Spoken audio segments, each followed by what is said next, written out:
All right. Thank you all for joining us today. My name is Ryan Dehoff. I'm the principal investigator on this project, in addition to the group leader of the Deposition Sciences and Technology Group.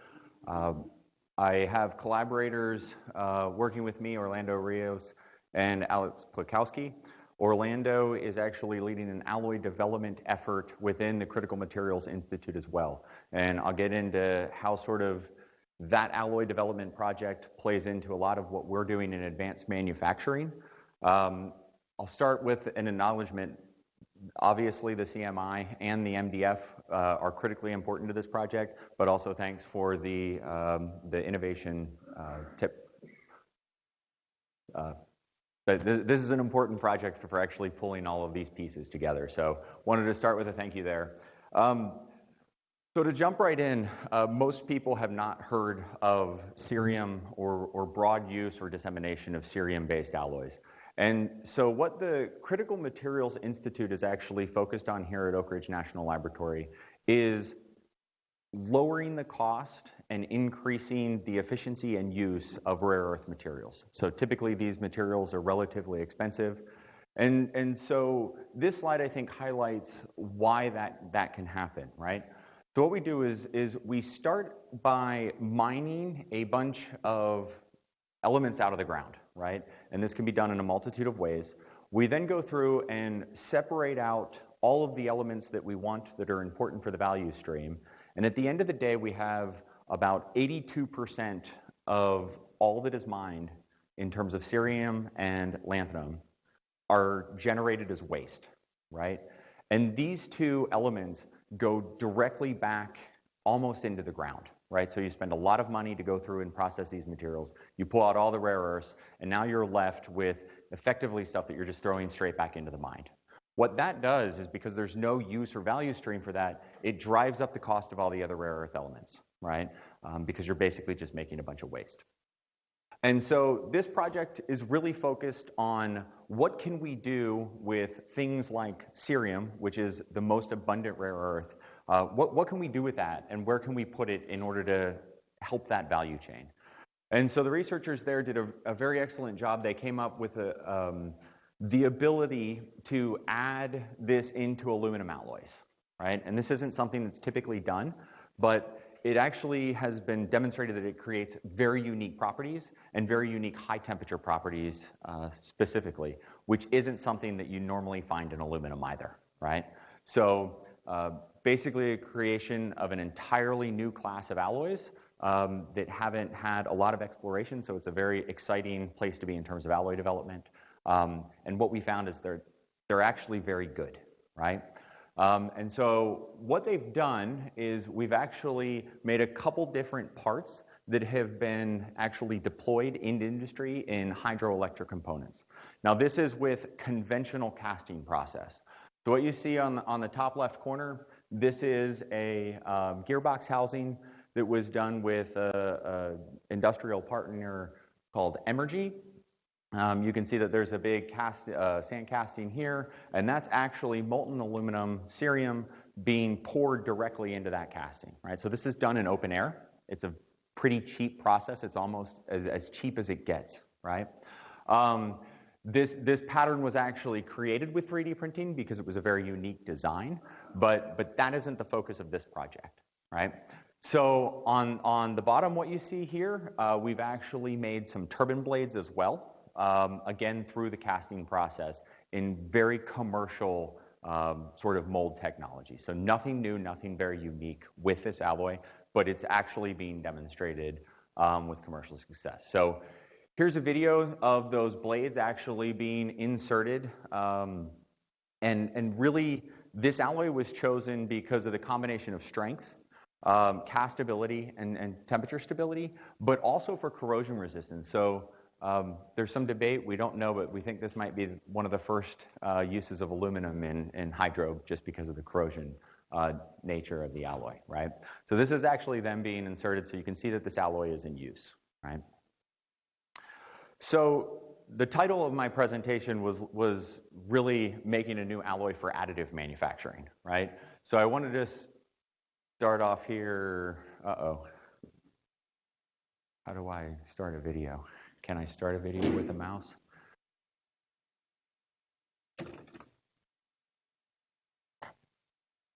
All right, perfect. Okay, so for the sake of this audience, many people may not know what additive manufacturing is. As much attention as it's getting recently, that might be hard to imagine. So what we're looking at here is this is an example of a component that we're going to build. This would be something like an airfoil. And what additive manufacturing is, we're going to take a component that was designed in a computer, we're going to slice it into thin layers, and we're going to take all that information and we're going to put it into our machine, right? And now what that machine is set up to do is we start with a powder feedstock typically. So we have to make aluminum cerium powder. We load that feedstock into the machine, and then we're going to go through and we're going to spread a very, very thin layer of that powder over the surface of a substrate, and then we're going to use some energy source to go through and turn that powder into an actual solid component. So we're only melting exactly where we wanted to during the build process, right? It's hard to see, but we drop the stage 50 to 100 microns, depending on the technology, and we repeat the process, and we can essentially build three-dimensional components directly from scratch, right? So this is a very interesting technology. What is left is you have a solid component, and then you're left with a bunch of powder, right? So now what you can do is you can take that powder, you can put it right back into the machine. In this case, the powder is centered together, but there's other processes where the powder isn't centered together. And the benefit here is you can recycle all of that powder, right? So it's a very efficient material use in terms of a manufacturing technology. And in addition, you can build some very complex components as well, right? We have a tendency to say geometry is free, right? You can build anything that you can imagine or design. So in terms of additive manufacturing, there's a lot of benefits that we've seen with the technology space, right? And so one thing is innovation. We see completely new designs that people haven't thought of before, right? Typically, you're limited to some sort of manufacturing process, whether that's machining or casting, and those have some limitations. Additive doesn't have necessarily the same limitations, so you can build all these different parts. We've seen a lot of part consolidation. Instead of having a system that may have 20 to 30 parts in it, we've actually seen people combine all of those parts into one piece, right? So you can build very intricate systems. Some of that results in lower energy consumption, obviously less waste because you're recycling all the material. We've seen people with accelerated times to market. You can go through, you can give me a CAD file, I can basically print out a part, and you could put it into service the next day, right? So significantly condensed sort of implementation time. The other thing is lightweighting and agility of manufacturing operations. So here are a couple different examples of things that we've done. We worked with some of the guys in the transportation sector, and we were able to print a power inverter that has a little over a 3x increase in power density over the Nissan Leaf, right? So that's all through a new design concept, right? The other one that I think is important to print out is less waste. Typically, in aerospace in particular, this is a big problem, right? We start with a very large billet of material. We go through and machine on that billet to create a final part, and then all of the waste from that billet or the machine turnings is basically thrown straight back into the scrap stream, right? So what we call that is buy to fly ratio, how much you buy versus how much you fly. A quick example of that, Lockheed, per airplane, they buy 110,000 pounds of titanium. They put 10,000 pounds onto the airplane, and they throw 100,000 pounds back into the scrap stream, right? So incredibly inefficient, but if you're trying to get very lightweight components, that can sometimes be necessary, right? So this is where additive plays a good benefit, and effectively, that comes to lightweighting as well. The other thing that we can do is now we don't have to machine that bracket. So what we can do is we can redesign that bracket to give the same functionality, but we can actually build it for a fraction of the weight. So now if you're flying around an airplane, for example, your part may be 60% lighter than the original part, right? So these are huge benefits from the energy side. So why aluminum cerium for additive, right? What we're actually looking at is Up here in the top right corner is something that material scientists use called an Ashby plot, right? And what you're looking at here on the left axis is strength, and on the horizontal axis is maximum service temperature. And we can effectively lay out this diagram for all different material classes, right?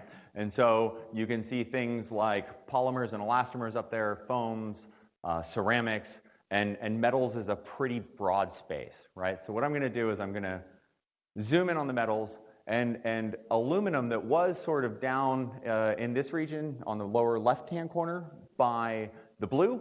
We believe that with some of the materials that we're developing here used by additive manufacturing, we may be able to push that up significantly in terms of use temperature. We're targeting about 300 to 350 degrees C with very, very high strength, right? So how we're going to do this is we make an ultra-fine microstructure that is thermally stable, right? It has very good high temperature stability.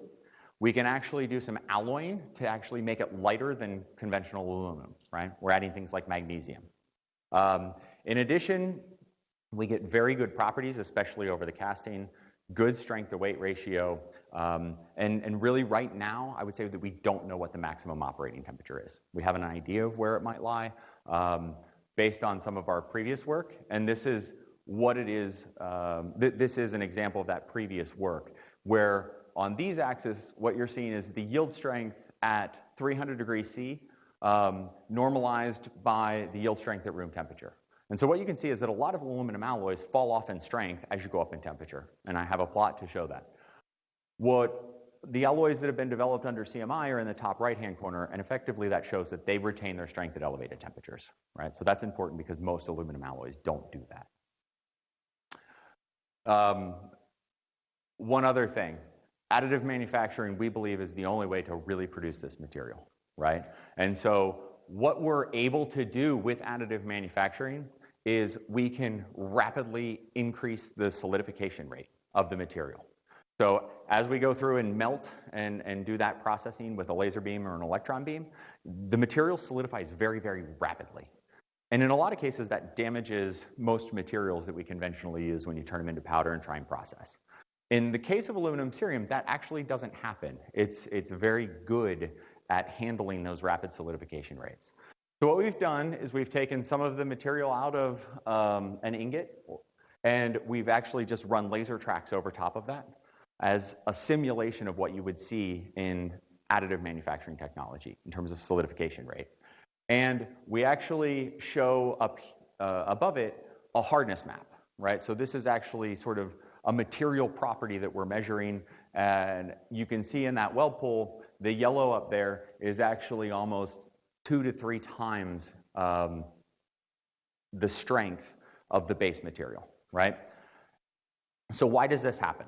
From the rapid solidification rate, so again, here's a weld pool, and what we're going to actually do is you can see the gray material up there is aluminum, the white is the intermetallic strengthening phase, and what you can see is that as we run a laser track over that, we now get nano-structured size scale on the strengthening phase, right? So we've significantly reduced the length scale of the microstructure, which typically makes material stronger, right?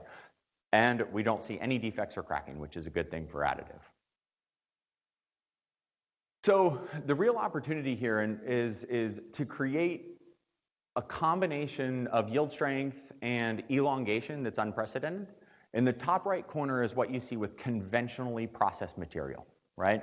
If we take alloys that we use that have been designed for a certain process, like casting or wrought product form, and we take that material and we atomize it and turn it into powder, and then we take that and we put it into an additive machine, rarely it works, right? That's what everybody wants to do today, but that never happens. Rarely does that happen. So what you see up there is a micrograph of an aerospace alloy where somebody did just that, right? They took a 7000 series aluminum alloy, turned it into powder, put it into process, and lo and behold, you get a ton of cracking in the material, right? So this is sort of the fundamental challenge. You can't just do that, right? Because those properties are bad. So what we're showing here is a whole bunch of different aluminum alloys, and the star up there is where we believe that we can get to, right? Those are probably a little ambitious goals. The purpose of this project is to figure out how close to that star we can get, right? So our preliminary data looks very good. We have some hardness that shows that we believe our properties will be where we need it to be. And then what we expect to happen is that this will be a very high temperature stable alloy based on the previous work in CMI. And so if you look at this chart, what happens with most aluminum alloys is you have yield strength on the left as a function of temperature, right? So an alloy like 7075 is very strong at room temperature, but as soon as you get to about 150 degrees C, that strength just starts to fall off, right? The microstructure completely changes, your hardening mechanism changes, and you lose your strength, right? So aluminum, and most aluminum alloys do this, right? And that's the way that the material is strengthened. However, our material is strengthened slightly differently. It has this very high temperature stable intermetallic phase, which could potentially, will not dissolve until the melting temperature, right? So we believe that we'll retain our strength at elevated temperatures. Our goal here is in red. We want to double the strength of existing additive manufacturing alloys. And we believe that we can outperform 7075 by 300 MPa at 300 degrees C. That's a significant achievement for aluminum if successful. So where are we at today? This was our R&D development plan. What we had to do was prove to industrial people that this is real, right?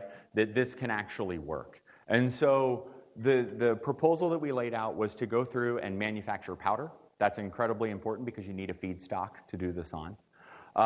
We determined the additive manufacturing process that was best suited to this alloy. We believe that's laser powder bed processing. And then we had to go through and optimize the processing parameters to make sure that we were actually getting good solid material. And then obviously we need mechanical test, right? So we need to understand and do a property evaluation so that we have that data for people to be able to use in design components. We also wanted to finish with a prototype demonstration. We have an idea of different things that could be, but if you have any suggestions, I'd love to talk to you afterwards as well. So here's the powder. I put this up here just to show one thing that I think is really interesting from a cost perspective. There are a couple other alloys that have been developed specifically for additive. They are very expensive in order to get good properties. And so our raw material costs for our ingot at scale are about $1.70 a pound. If we go through and we get commercial additive manufactured material, that typically is on the order of $20 a pound, maybe $20 to $30 a pound, depending on the price point. So even if you add the full cost of that powder, $20 to our material, $22 a pound for additive manufactured material, it actually is still very low, right? That number if you compare it to a raw product form is high, but remember you can recycle it, you can do all these other tricks with additive, and that's where your value really is. So we're on par with other alloys, and we can successfully make powder. Things look very good in that case. We've gone through and did a design of experiments to lay out different processing conditions. So there are a lot of nuances to additive manufacturing. Not going to get into all of those right now today, but what you see is that we've done some design of experiments to make sure that we're getting fully dense material that we could effectively test mechanical properties on. And one significant thing here is we don't see cracking. So that micrograph that I pointed out of the conventional alloys with all the cracks in it, we don't have any of that, which is very beneficial to us, right? That's very important. We've done a design of experiments for process optimization, and effectively what this plot shows is that if you look at all of the processing conditions, we can get very high density, that's almost 100% dense, and we get that when we have high heat input. So that kind of makes sense. Sometimes when you do this, though, in additive, you actually can generate other defects. So we're not necessarily seeing those defects, which are good. So then we went and did some mechanical property testing. And so here on the left is hardness. So this can correlate to strength. It doesn't always. But what we see is that compared to other alloys that are mentioned, this is actually a very, very good material, right? So the top line there is that 7000 series, or yeah, the 7000 series alloy is the very, very top, and what you can see is effectively after a long aging temperature or at elevated temperatures, that strength falls off, right? So we believe that ours, effectively, we won't have any change with aging, and therefore we'll probably get very good properties throughout the lifetime. This is evident by some of the microstructure stuff that we've done. We've evaluated this in a heat-treated, so on the top micrograph is the as-melted material. In the bottom is heat-treated at 300 degrees C for 24 hours. And effectively, we saw no change in the microstructure, right? So this kind of tells us that our properties are going to be the same as expected. We're now in the process of building additional tensile samples. I would say if you were here next week, I'd actually have results showing high temperature properties. So unfortunately, we were a little bit slow, but those will be coming out of here shortly. We will go through and build complex geometries. So initially, the geometry that we're looking at is a turbocharger. Again, if anybody has any suggestions, please let us know. And then one other thing that we had to do to make sure that the material was safe to handle was we did Department of Transportation testing for powder safety. And what we see is that the material is non-combustible. It is explosive when in a dust cloud. So that scares a lot of people, but that's actually normal for additive manufacturing, especially in aluminum alloys and other reactive materials like titanium. So really what this says is we handle it no differently than any other powder that we've used in additive manufacturing, and everything should be normal. So as you go out to the facility, the MDF, if you're taking the tour, you'll actually see this material is in the machine, it's running, we're operating safely, so there's not concerns there. So in terms of market opportunity, I think this is an interesting space for this combined technology, right? So we've talked with a lot of people in the aerospace and defense markets. The automotive industry is very interested, and obviously the powder metallurgy community as well. When it comes to additive manufacturing, this is a little bit of an interesting statistic and almost unbelievable. There's been a 31.5% compound annual growth over the past 3 years in the industry, right? It is a very hot industry. There's a lot of innovation and things happening, which is really interesting. But over the last 27 years, there's been 26% growth, right? So additive kind of keeps going up. We think that this means that new alloys for additive manufacturing will be important and will really get broad implementation. We actually think the aluminum industry will be interested in this, but also this could even go into things like titanium potentially, or a replacement for titanium that has sort of strength limitations around this alloy temperature. So that's all I have. With that, I'll answer any questions.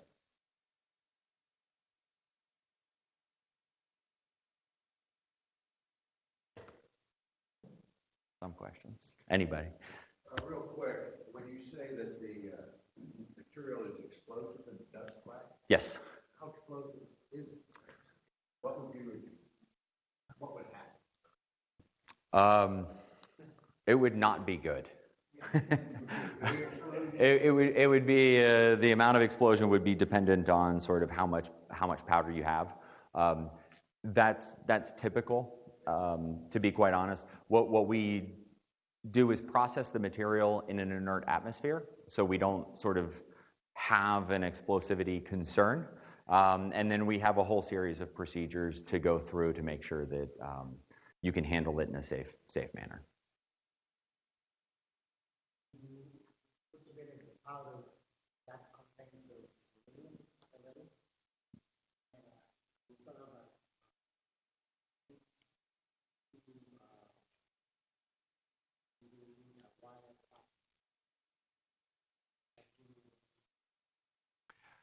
We have people working in that space as well. We have, Orlando actually has some projects that he's been working on that are showing that is definitely feasible. This material has shown some very interesting results there that other materials have not shown. Effectively, we can bond the material together without actually melting the material. So it's quite, well, you melt the material, but the material below doesn't have to melt. So you can kind of stick the material together, get very good adhesion. So there's some unique properties to this alloy. We're still exploring those, to be quite honest.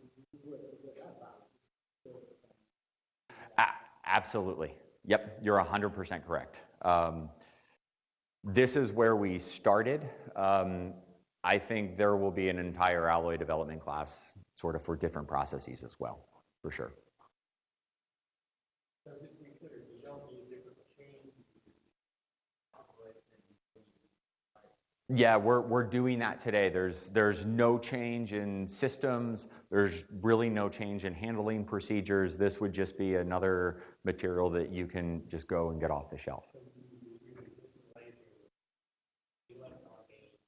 100%, yes.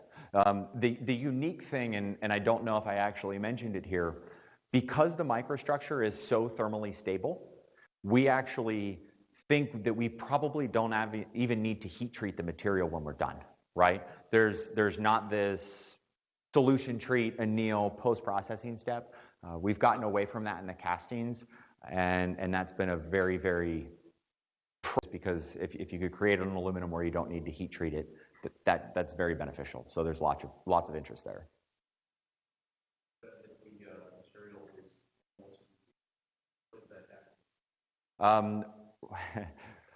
We are, in some cases, above 100% dense, which means we believe we are volatilizing some of the lighter elements, like magnesium. So what we're doing right now is going back and doing additional studies to figure that out. But overall, the best that we've seen is somewhere, we believe, at about 99.8% dense out of the machine.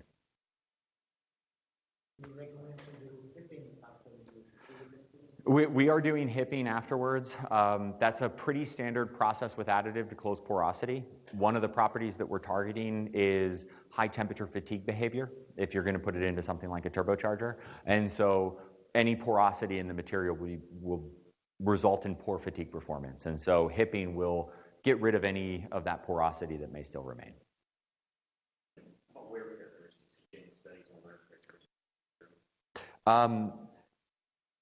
I don't think we've done extensive studies on wear. We have another invention disclosure that we filed that is looking at surface treating of the cast material. We believe that you can refine the microstructure and then get a significantly harder surface over the cast. Use a casting, but then improve the properties and wear performance through sort of a laser treat at the end.